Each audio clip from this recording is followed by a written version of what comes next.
Good morning, everyone. Today is the feast of Saint Scholastica, who was Saint Benedict's sister. Some sources say that she was actually a twin sister because they were so closely affiliated.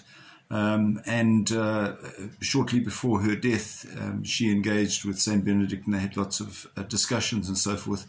And allegedly, he witnessed her soul leaving her body in the form of a dove, and very beautiful stories.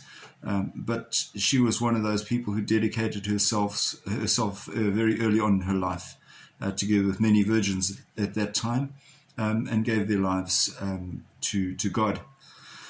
So an interesting person, lived in about the 5th century or so. So we'll remember Saint Scholastica today. The Gospel reading of today is from Mark's Gospel again, chapter 7. And we find a rather interesting story of Jesus. I'll read you the text.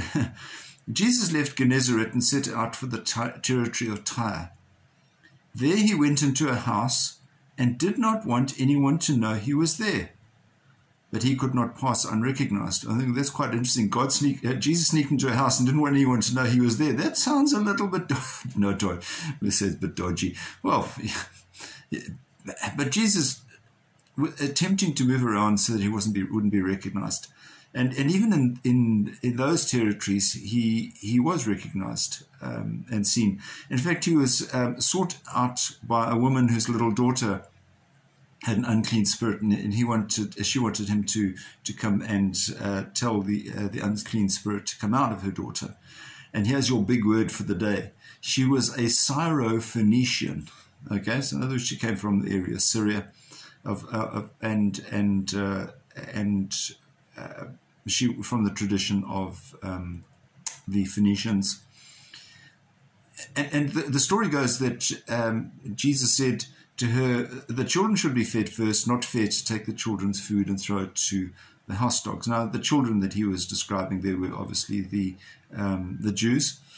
And he was saying, the children must be fed, the Jewish people must be fed first, and not those who come afterwards. And her response was quite clever. She said, but the house dogs under the table can eat the children's scraps. In other words, whatever falls away from the Jews, those Gentiles and those pagans around can also pick that up and benefit from that. And there was kind of a change of direction in terms of the ministry of Jesus, because from that time onward, he became more concerned or more aware and more active amongst those people who weren't in the Jewish tradition. So an interesting story that we have today kind of says to us that we also need to be aware that people who are not Catholics and not Christians also need to be ministered to. Have a wonderful and a beautiful day, and you keep safe, and we'll see you again. God bless. Bye-bye.